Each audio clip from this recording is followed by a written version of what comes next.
This is the reintroduction of the MagThrowBag. We've made a couple of refinements and added some of our own things. This is the bag. We now include a bag with the magnet.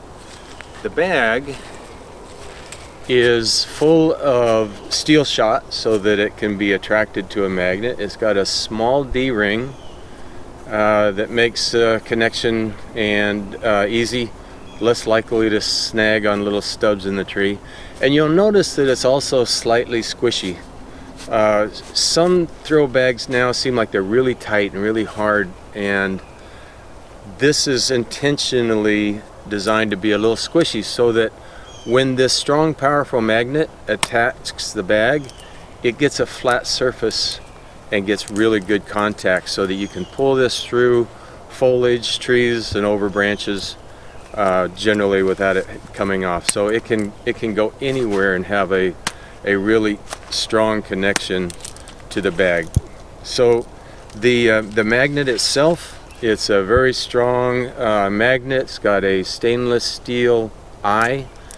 We have our own 4 kilonewton rated small carabiner that's included, and we also include 30 feet of this target line.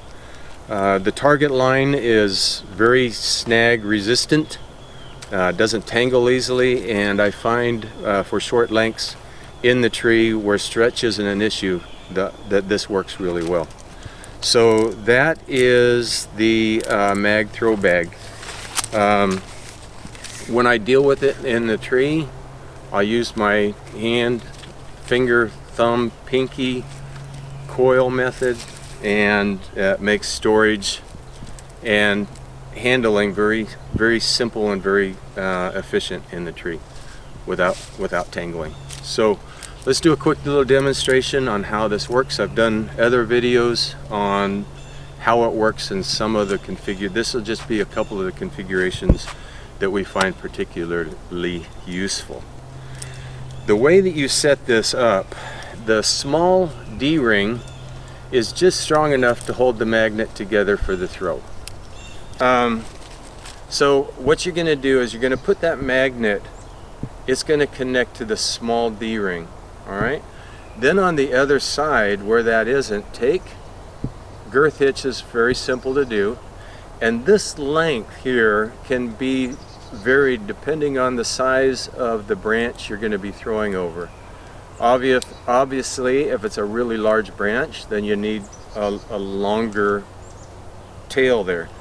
So generally find a length that works for you. Then this other side of the throw line goes through just like that. So if it's connected down here, that's okay. It just means that you're going to have to give it a stronger jerk to pull it loose.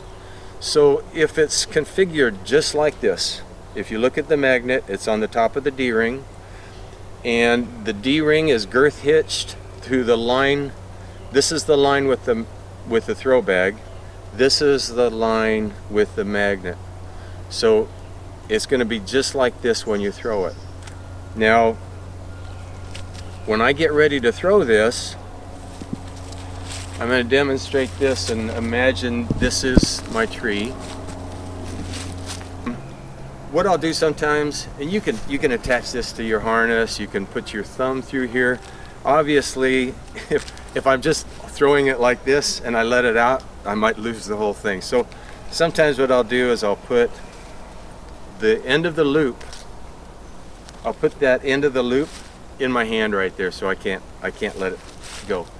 Alright, so we'll just demonstrate throwing this over the branch. No, the only limitation is how far I can throw these things together. So you can see the branch right now? Okay, so I'm going to take this and we'll just toss it over the branch. So it goes over the branch. No, you notice already the magnet has popped off. There you can see the magnet has actually already jumped off of the D-ring. Normally, if it hasn't, it would be over there and it would be like that. I'm going to stop some of that swing for a moment. So there you can see that the magnet is still holding the D-ring. And what I do is I'll give each side a little bit of a pull. So notice right now I've got both ends of the line. Okay, so I can pull on either end, and now let's zoom in on the magnet. Okay, so now if you look at the magnet, you can see if I pull on my right side, you can see that it's lifting the magnet, right? If I pull on the left side, it's lifting the bag. So once I've identified which side I want to pull on, I want to pull on the magnet side, and I just give it a little bit of a pop, and it just comes off. Then I pull that back over the tree, over the branch, it drops down.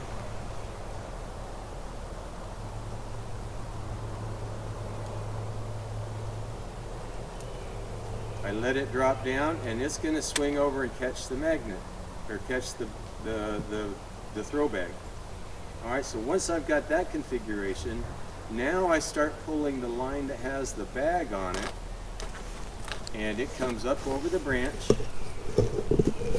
Now, Judy, if you could, what I'm going to do now is coil this to me, and Judy, if you can come take a look. And what makes this really kind of slick, in that it's a loop of only 30 feet of line, is that now I don't have any problems with tangles, and I can sit here, one goes out and the other one comes in, and I just keep doing this until the carabiner comes back to me. I can take that off just to keep things tidy.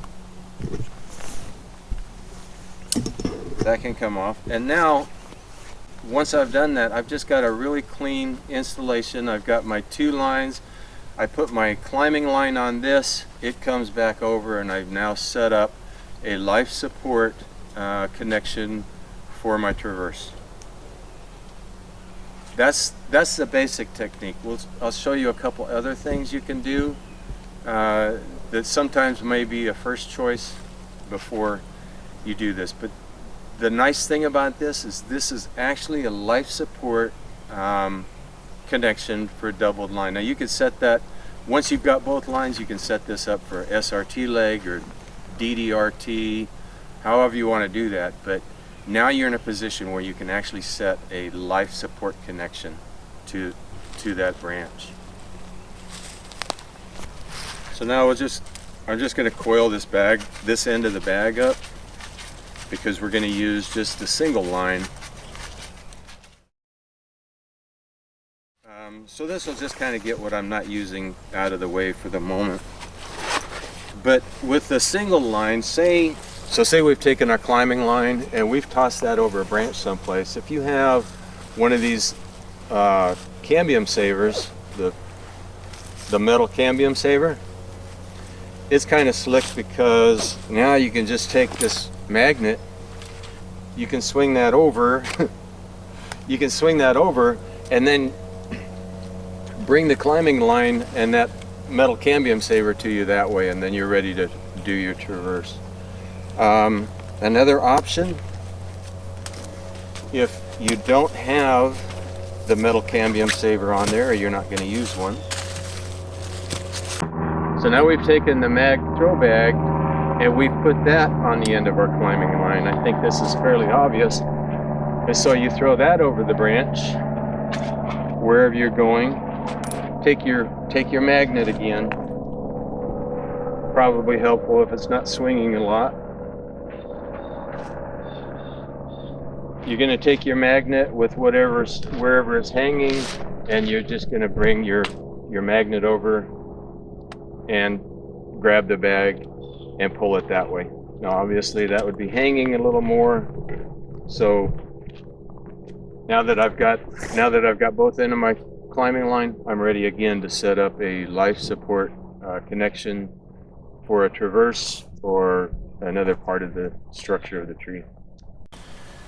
So again, when I'm getting ready to stow it, this is just how I do it. I mean, that'd be hanging down out of the tree. You can put that in and just put it in a ditty bag, whatever you have. But what I find is I just take my thumb, put that over there, and then I do the thumb pinky wrap, And you know, we've tried to make something that is really quite simple and doesn't get tangled a lot, and then that just goes in whatever you want to put it in. It goes in like that. When I take this out, it just doesn't get tangled. That kind of looks like a mess, but it really isn't. It just comes out, and then I'm ready to throw. It makes a really easy 15 to 30 foot traverse possible with this simple configuration. So we'll get this on our website and out to hopefully other retailers. The revised MagThrowBag. Hope you find it useful. Thanks for watching. Okay.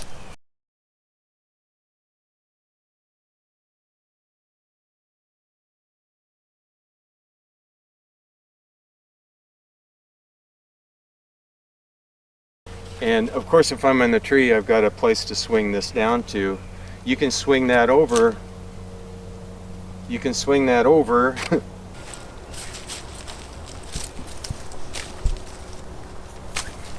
Doesn't matter where I go, I can always pick up sticks with my throw line. It's funny, if you lay this magnet on the ground, you find all the little iron ore parts. It's amazing how much